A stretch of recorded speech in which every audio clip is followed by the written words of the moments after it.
네, 안녕하세요. 네, 그 시청자 여러분들하고 함께 재미있게 이 단지 내 상가 입찰하는 방법에 대해서 제가 이제 설명을 해드리려고 합니다. 지난 시간에는 양주 옥정 신도시에 대해서 제가 말씀을 드렸고, 오늘은 위례 신도시 단지 내 상가 좀 독특한 경우가 있어서 입찰하는 방법에 대해서 설명해 드리도록 하겠습니다. 단지 내 상가 입찰하는 경우에 보면 보통 이제 추첨하는 경우도 있고, 그리고 최고가 입찰하는 경우가 있는데, 전자 입찰하는 경우와 그리고 현장에 입찰하는 경우로 크게 두 가지로 나눌 수가 있습니다. 전자 입찰하는 경우에는 SH공사라든지 LH공사라든지 아니면 각종 도시공사에서 상가 분양을 할 경우에는 이렇게 추첨을 하는 경우가 아니라 공인인증서를 준비하시고 전자 입찰하는 경우가 있고요. 보통 건설 회사에서 분양을 하는데 이런 경우 현장에서 입찰하는 경우가 가장 많습니다. 현장에서 입찰하는 경우도 세 가지로 나누어 볼 수 있는데, 추첨하는 경우와 그리고 최고가 입찰하는 방법이 있습니다. 최고가 입찰을 하는 경우도 그냥 한꺼번에 하는 경우와 그리고 순서 입찰을 하는 경우가 있는데, 다음 시간에 순서 입찰에 대한 내용은 간단하게 설명해 드리도록 하겠습니다. 위례 신도시 단지 내 상가 입찰한 경우인데 좀 독특한 경우라서 제가 최고가 경쟁 입찰하는 방법 중에서 설명을 해드리도록 하겠습니다. 위례 신도시 전체적인 지도고요. 좀 더 큰 화면으로 보시면 사거리 코너에 자리하고 있는 상가이면서 초중 고등학교 옆에 있는 그런 아파트 대단지 아파트 단지 내 상가입니다. 단지 내 상가 하면 보통 이렇게 코너를 끼고 있기가 쉽지 않은데 워낙 경쟁이 치열하고 좀 독특하게 진행을 했던 경우입니다. 단지 배치도를 살펴보면 단지에서 주출입구와 부출입구가 있고 사거리 코너가 있습니다. 사거리 코너가 있고 코너 중심에 상가가 위치해 있습니다. 현장 사진인데요. 현장 사진에서 가장 잘 보이는 곳, 전면이나 측면까지 잘 보이는 곳이 바로 이 단지 내 상가의 특징이었고, 도면을 살펴보시면 좌쪽, 우쪽 그리고 가운데 3호까지도 굉장히 접근성이나 광고 효과가 좋은 그러한 단지 내 상가였습니다. 전체적인 공고 내용을 한번 살펴보도록 할 텐데, 가장 먼저 준공 연도와 용도 그리고 상가 호실과 면적 그리고 내정가가 정해져 있고요. 그리고 입점 시기와 그리고 세대수까지 정해져 있습니다. 이러한 기본적인 내용을 살펴보시고, 두 번째 살펴보셔야 할 내용은 입찰하는 날짜와 시간입니다. 입찰하는 날짜, 시간, 그 시간에 맞춰서 가셔야 되기 때문에 입찰에 참여하실 수가 있는 거고요. 좀 독특하다고 제가 말씀드렸던 게 이제 이 부분인데, 분양 방법과 신청 자격은 거의 똑같아요. 실제로 보면 일반 공개 경쟁 입찰이고요. 그리고 신청 자격은 제한 없고, 한 사람이 2개 입찰을 하든 3개를 입찰을 하든 상관이 없는데, 단 낙찰자로 결정된 자는 나머지 점포 호실에 대한 신청 자격에 제한이 입찰 불가하다는 내용입니다.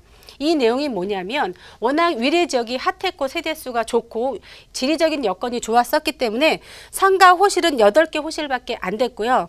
이날 입찰에 온 사람이 적어도 300명은 넘게 됐었습니다. 그래서 건설사의 아이디어인 것 같아요. 그래서 한 사람이 하나의 호실만 여러 개의 입찰을 참여하실 수 있지만, 낙찰자로 결정이 됐을 때는 한 개의 호실에만 낙찰을 받을 수 있다. 예를 들어서 홍길동이 1부터 8호까지 입찰을 했는데 1호에 낙찰이 되었습니다. 근데 또 2호에 낙찰이 되었다. 그럴 때는 무효 처리하고 차순위가 그 다음 낙찰 가격을 가지고 가는, 그 다음 호실을 갖고 가는, 상가가 8개인데 보통은 2개를 한꺼번에 갖고 가는 경우도 있고, 한 사람이 8개 호실을 전부 갖고 가는 경우도 있었거든요.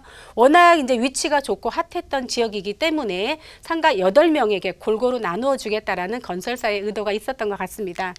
다음 내용을 보시면 신청 방법이 있습니다. 신청 방법도 공사 홈페이지나 아니면 건설사 홈페이지에 들어가셔서 자세하게 내용을 살펴보시면 되고요. 다음 내용을 살펴보시면 입찰 보증금입니다. 보통은 1,000만 원의 입찰 보증금을 내고 입찰에 참여하는데 5%, 즉 내정 가격의 5%가 아닌 내가 쓰고자 하는 가격의 5%를 건설사에 입금을 시켜야지만 입찰에 참여하실 수 있다. 그러한 내용입니다. 나머지 내용도 한번 꼼꼼하게 살펴보셔야 하는 내용이고요. 다음 내용을 보시면 항상 빨간색으로 표시되어 있는 부분은 주의 깊게 보셔야 됩니다. 한 사람이 2개를 입찰을 하고자 하는 경우에 한 호실에 한꺼번에 넣거나 나누어 넣지 말라, 그런 내용입니다. 다음 내용을 보시면 계약금과 중도금, 잔금 입점 시기인데요. 시청자 여러분이 입찰에 참여한다라고 했을 때 본인의 자금 능력과 그리고 이동할 수 있는 시간이 있을 텐데 그 시간에 따라서 보통은 계약금, 중도금, 잔금 그리고 입점 시기가 보통 잔금 시기가 되는데 보통은 계약금은 10% 정도 들어가는데 여기에서는 계약금이 20% 그리고 중도금이 30% 잔금이 50% 이렇게 된다라는 내용입니다.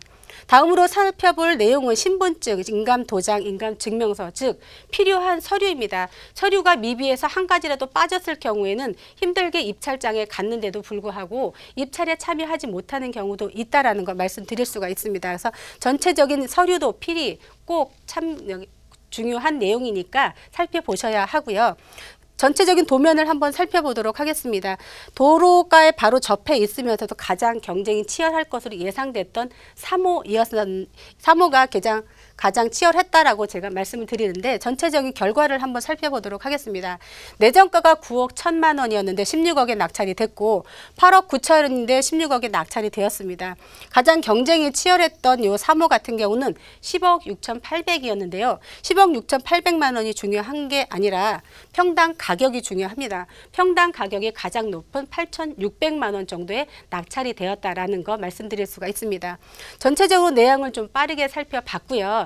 입찰에 참여하실 때 내정가도 중요하고 그리고 입찰하는 가격도 중요하지만 시청자 여러분이 주의 깊게 그리고 꼼꼼하게 살펴보시고 입찰에 참여하셔야 된다는 거 말씀드리면서 정리하도록 하겠습니다.